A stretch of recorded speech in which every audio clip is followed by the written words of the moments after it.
Salut, c'est François Bouet. Aujourd'hui, on se retrouve sur le Nouvel Automobiliste pour l'essai de la nouvelle Citroën C5X par François Mortier. Une nouvelle berline sur le marché, c'est toujours un événement. Et quand il s'agit de la Citroën C5X, ça l'est encore davantage. D'abord parce que la ligne est prestigieuse et riche de noms évocateurs DS, CX, XM, C5, C6. A fortiori parce que nous sommes en 2022 et que l'âge d'or des berlines semble chaque jour plus loin dans le passé. Enfin et surtout parce que la C5X incarne peut-être le futur des berlines. Une silhouette mixte qui reprend un break, un SUV et qui joue du statut de berline pour s'offrir un supplément de chic. Mélange curieux, mélange heureux.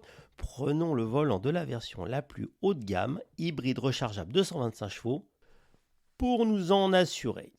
Au premier regard, le style est immanquablement associé à celui de Citroën. Pas aussi unique que celui de la C6, le design est plus original que celui de l'ancienne C5 et les détails sont nombreux à ne pouvoir provenir que des chevrons, comme par exemple les optiques en signature avec des chevrons intégrés justement, ou le jonc de chrome latéral dans la partie supérieure qui s'épaissit largement rappelle le cornet d'une DS. L'aileron masqué et le spoiler ne sont pas là pour le sport mais pour la stabilité. Et le décroché latéral rappelle un brin la XM. Ajoutez-y le logo hybride avec un H surplombé de tréma et vous savez que vous êtes chez Citroën. Côté dimension, la C5X mesure 4,80 m de long, 1,86 m de large et 1,48 m de haut. Des dimensions classiques pour une berline auquel s'ajoute 19,4 cm de garde au sol supérieur à certains SUV. De quoi lui permettre d'affronter les routes comme les chemins de campagne, même les sous-bois, comme nous allons le voir. À l'intérieur, l'ambiance est surprenante. Enfin, une berline Citroën dont l'intérieur ne déroute pas au premier abord. Vu de loin, on dirait que les lignes de l'habitacle de la C4 ont été dupliquées, et ce n'est pourtant pas le cas, mais on est loin des cockpits de l'ancienne C5 ou de l'aspect très constructiviste de la C6. Au programme un style très horizontal avec un petit écran derrière le volant et un plus large en format de tablette tactile de 12,3 pouces au centre qui embarque la nouvelle interface My Citroën Drive. Elle est personnalisable grâce à des widgets que l'on peut mettre en favori après un long appui. Similaire à celle des DS4 et 308, sa rapidité et sa fluidité sont bonnes et incomparables face aux tablettes des précédentes générations C4 et C5 Aircross. Même si un capteur d'approche façon Volkswagen ou un bouton direct pour l'accès au menu aurait rendu plus rapide la mise en main. L'architecture intérieure profite aussi des dernières modifications d'intérieur chez Stellantis, avec une reconnaissance vocale plus efficace, des mises à jour à distance et l'arrivée du e-toggle, un petit manipulateur pour sélectionner les modes, mais aussi le choix de n'avoir que des prises USB-C. Prière d'avoir un adaptateur ou un smartphone très récent pour se brancher. Surtout, la C5X accueille à partir du niveau Shine, le niveau 3 sur une gamme de 4 niveaux, un affichage tête haute d'une largeur de 21 pouces en couleur et avec effet 3D. Un équipement nécessaire pour être crédible sur le segment, autant qu'un clin d'œil à l'histoire puisque la C6 avait été l'une des premières voitures au monde dotée d'un projecteur d'information dans le pare-brise en 2005. Réglable avec ajout de favoris, l'affichage permet d'avoir la navigation et la vitesse en information centrale, auquel s'ajoute le réglage du régulateur adaptatif, les consommations ou encore le volume. Cela permet d'oublier que le petit écran derrière le volant est bien vide, mais cette sobriété d'information a pour effet de ne pas nuire à la concentration. Parler de l'intérieur impose d'évoquer les matériaux. Citroën ne fait jamais rien comme tout le monde, et c'est pourquoi cette berline statutaire fait l'impasse sur l'un des classiques du genre, le bois. À la place, c'est un plaquage effet bois, comprenait du plastique imprimé, qui aurait pu être banal s'il n'était pas surmonté d'une trame avec des chevrons imprimés. Des chevrons qu'on retrouve dans les plastiques moussés, dans les surpiqûres et même dans les perforations du cuir de la sellerie. Mais aussi sur les molettes où, par réfraction de la lumière sur le plastique laqué, les stries deviennent autant de chevrons supplémentaires. Et encore, dans les bacs de portière et même dans la trame de la tablette tactile, les chevrons sont partout. Ce jeu des détails presque subtil se complète d'assemblages réussis et de matériaux au toucher flatteur. Mention spéciale aux contreportes à effet matelassé. Les molettes font ressentir un crantage net et précis, le manipulateur e-toggle est en aluminium et certaines baguettes de décor aussi, surlignées d'un éclairage d'ambiance autour des compteurs en partie intermédiaire de la planche de bord. Seule ombre au tableau, le plaquage effet bois qui sonne creux dans les portes et un léger bruit au pied du rétroviseur central. Des défauts de jeunesse espérons car le reste est tout à fait satisfaisant. Donc, 6 ambiances sont proposées, chacune avec des sièges bitons et comportant un changement de couleur entre le dossier et l'appui-tête. Les harmonies de notre essai étaient les Hype Black, sombre, et Hype Adamantium, dont la bande décorative en tissu comporte un effet bois. Il est temps de prendre la route avec la version 225 chevaux, avec laquelle Citroën espère atteindre 2/3 des ventes en année pleine. La C5X joue d'abord au roi du silence. Les premiers tours de roue sont électriques grâce aux 110 chevaux disponibles jusqu'à 135 km/h et on peut rester en mode électrique quelques instants. Citroën promet 55 km, dans les faits nous avons plutôt constaté entre 36 et 38 km. Compte tenu d'une batterie quasi pleine au démarrage et suivant un roulage mixte, ville voire rapide, avec un siège chauffant, il est vrai. Est-ce à dire que le silence s'arrête quand le moteur s'enclenche ? Eh bien non, le bloc PureTech 180 chevaux thermique demeure discret, sauf si vous enfoncez l'accélérateur jusqu'au bout, auquel cas vous risquez de réveiller le râle de la bête qui au cumulé propose jusqu'à 360 Nm de couple. Pas d'effet moteur qui monte haut dans les tours comme chez Toyota ou Lexus, et une boîte EAT8 qui égrène ses rapports en parfaite harmonie. On en vient à se demander pourquoi il y a des petites palettes au volant, mais certains clients doivent l'apprécier. Modernité oblige, la C5X arrive avec une conduite autonome de niveau 2, avec maintien dans la voie et régulateur adaptatif jusqu'à l'arrêt, reconnaissance des panneaux et 2 nouvelles aides, la surveillance d'angle mort jusqu'à 70 mètres et l'alerte de trafic arrière en manœuvre. L'ensemble de ces aides est homogène, le repositionnement en voie peu intrusif, mais le freinage peut parfois être violent, notamment en ville. C'est pire si l'alerte anti-collision se déclenche, ce qui ne manquera pas d'arriver en embouteillage. Cette alerte n'est d'ailleurs pas en état de fonctionner par temps de brouillard.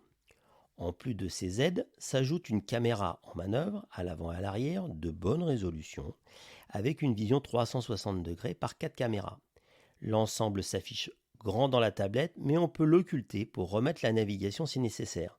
Ce qui n'est pas le cas lorsqu'on reçoit un appel. Il faut alors retrouver le GPS dans la vision tête haute.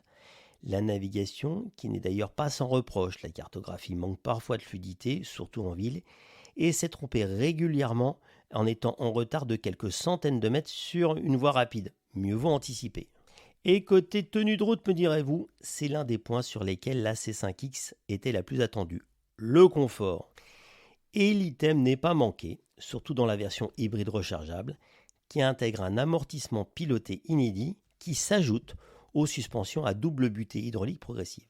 Le résultat, encore plus de moelleux que celui constaté à bord des C4 Cactus et C5 Aircross, surtout dans le bien nommé mode confort, qui isole presque totalement la voiture de la route. Saignée sur la route, faible ododane et autres irrégularités sont comme effacées, et ce de jour comme de nuit, contrairement à la caméra DS Active Scan de DS qui paraît moins efficace par faible luminosité. Seule conséquence au mode confort, un léger mouvement oscillatoire vertical en sortie de dodane par exemple et une direction qui paraît surassistée. Mais la C5X aborde les virages sans faiblir. Pour avoir plus de réactivité, des suspensions comme du moteur et de la direction, c'est le mode sport qu'il faut choisir. Enfin un mode sport qui ne rend pas tout dur comme du bois. C'est même le meilleur compromis pour qui veut garder la sensation de lire la route par le volant. L'inscription en virage se fait plus franche, la réponse aux accélérations plus rapide, et les suspensions sont plus fermes sans avoir l'impression d'être à bord d'une barquette rivée au sol. Le mode neutre est le mode appelé hybride. C'est le compromis entre les deux premiers types de suspension et proposé d'emblée à chaque démarrage. Mais le confort de la C5X ne réside pas que dans ses suspensions. Les sièges ont en effet été revus avec toujours des densités de mousse variables, dont une mousse d'accueil plus souple avant une mousse inférieure plus ferme qui procure plus de maintien. Pas d'effet baquet évidemment, mais le sentiment de ne pas flotter sur son siège en virage, tandis qu'aucune fatigue ne se fait sentir au cours de notre test. Cette impression sera à confirmer lors d'un essai de plus longue durée. Les sièges sont chauffants, ventilés, mais pas massants. Un léger manque à ce niveau de gamme. Notez que le siège passager adopte un bouton pour être avancé ou reculé depuis les places arrière, comme dans une DS9. Au roulage, on apprécie les joues de la console centrale, des pièces moussées qui encadrent le tunnel et évitent qu'on s'y cogne. Enfin, l'autre confort de la C5X est acoustique, grâce à des vitrages feuilletés aux 4 portes, et visuel, grâce au toit vitré ouvrant, mais aussi aux custodes latérales fumées, qui évitent le sentiment d'un trop grand confinement. Point négatif, on note l'absence d'essuie-glace arrière, probablement à cause du positionnement du spoiler. Point positif, les portières sont autoclaves et intègrent donc une protection latérale complète du bas de caisse pour ne pas se salir. Alors, C5 break ou CX break ? Les deux, mon capitaine, parce que les berlines C5 et CX ont chacune eu des breaks à grand volume dans leur gamme. Citroën a pris le parti de mixer les deux pour sa Citroën C5X. En effet, n'attendez pas de version C5X Tourer, ce n'est pas prévu au programme. D'autant qu'avec des volumes de 485 à 545 litres banquettes en place et de 1580 à 1640 litres banquettes rabattues, le volume de la soute n'a rien à envier à une Opel Insignia Sport Tourer qui propose de 560 à 1665 litres. L'effet break se retrouve aussi dans le fait que vous pouvez entendre ce qui se passe dans votre coffre, ce qui est plus rarement le cas dans une berline traditionnelle. L'entrée du coffre, à l'inverse, est large et basse, et ce malgré la garde au sol élevée de ce C5X au faux air de SUV. Le volet de coffre est aussi habilement dissimulé dans la ligne, tandis que le plancher est tapissé de larges baguettes en aluminium et doté de poignées pour replier la banquette de tiers à tiers à distance. Le haillon est bien sûr motorisé pour les finitions haut de gamme. Il n'y a pas que le volume du coffre qui évolue en version hybride de 125. Le volume du réservoir passe de 53 litres pour les moteurs thermiques 130 et 180 à seulement 40 litres en version rechargeable. Une façon de gagner de l'espace, mais aussi indirectement d'inciter le conducteur à recharger sa voiture. Ce que Citroën invite à faire via une alerte dans la tablette qui repère lorsque vous roulez trop souvent en batterie pleine. Big Brother est définitivement de retour. La marque anticipe probablement ici les critiques récemment émises contre les hybrides rechargeables qui ne sont jamais rechargés et qui deviennent donc des thermiques avec un embonpoint et pas de malus à l'achat. En effet, une C5X hybride pèse 2180 kg contre 1930 seulement pour ses consoeurs thermiques, donc plus de 260 kg d'écart. Côté consommation, nous avons pu mesurer 37 km d'autonomie en tout électrique à 24 kW au 100. Une valeur relativement élevée. En cycle mixte, la consommation thermique atteint 5,1 litres et l'on passe à 6,3 si tout le parcours est effectué en 100% thermique. La batterie de 12,4 kW se recharge en 1h40 sur Wallbox 7,4 kW. Attention, le chargeur 7,4 kW est optionnel à 400 €. Seul le 3,2 kW est fourni de série. Si la C5X est branchée, vous pourrez préchauffer votre intérieur avant de partir. A noter que les jantes de 19 pouces participent à la signature aérodynamique de la voiture grâce à des inserts qui réduisent la traînée. Et la concurrence, me direz-vous, face à la C5X ? Citroën n'est jamais aussi fort que lorsque la marque sort des sentiers battus. La DS en est le parfait exemple. Bien que parfois contesté au sein même de l'entreprise, Pierre Bercos, son PDG, allant jusqu'à dire que si la DS avait été un chef-d'œuvre, elle aurait été copiée. En attendant d'être jugée chef-d'œuvre, la C5X ne risque en tout cas pas d'être copiée puisqu'elle inaugure son segment de berline surélevée. Tout juste peut-on lui opposer la nouvelle Ford Mondeo, mais celle-ci ne lui fera concurrence qu'en Chine. En Europe, la C5X affrontera donc des berlines plus traditionnelles, Skoda Superbe, Toyota Camry ou Opel Insignia. Même s'il n'est pas exclu que ses clients hésitent entre elle et les SUV familiaux, ou bien des breaks baroudeurs tels Audi A6 Allroad dont le volume de coffre est quasi identique.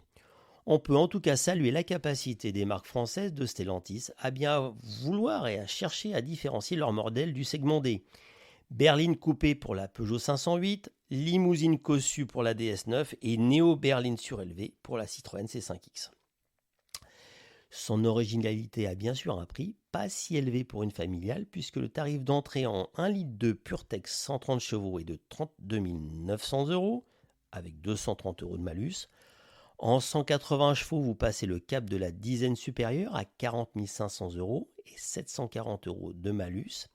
Mais pour vous offrir une hybride 225 chevaux de notre essai, comptez de 44 900 à 49 500 euros. Bonus de 1000 euros déduit si vous passez commande avant le 30 juin 2022 et qui passera à 0 au second semestre. En tout cas, n'espérez aucune version autoroutière, c'est-à-dire un diesel, ni une version électrique, en tout cas pour le moment. S'y ajoutent des options comme le toit ouvrant, un pare-brise chauffant, un système IFI ou encore des barres de toit. Pour les entreprises qui devraient être le canal majeur des ventes, des versions spécifiques sont prévues, respectivement à 34 000 et 44 000 euros entre une PureTech 130 et une hybride 225. Côté couleur, 6 teintes dont les gris amazonite et blanc en nacré présents dans cet essai avec un toit noir perla, mais aussi les classiques gris platinium, gris acier, noir perlanera et un nouveau bleu magnétique.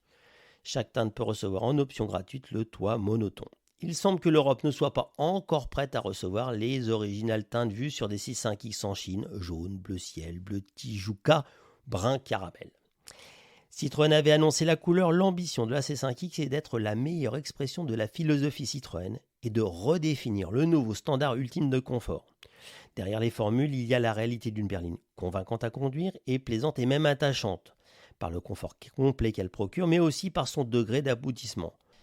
Bien sûr, les doubles butées et l'amortissement piloté ne sont pas de la même veine que l'hydropneumatique, mais leur efficacité est bluffante et on peut vraiment rouler isolé de la route en tapis volant si on le souhaite. De même, on retrouve l'efficacité en trajectoire de l'hydropneumatique grâce au mode sport et à la direction plus réactive.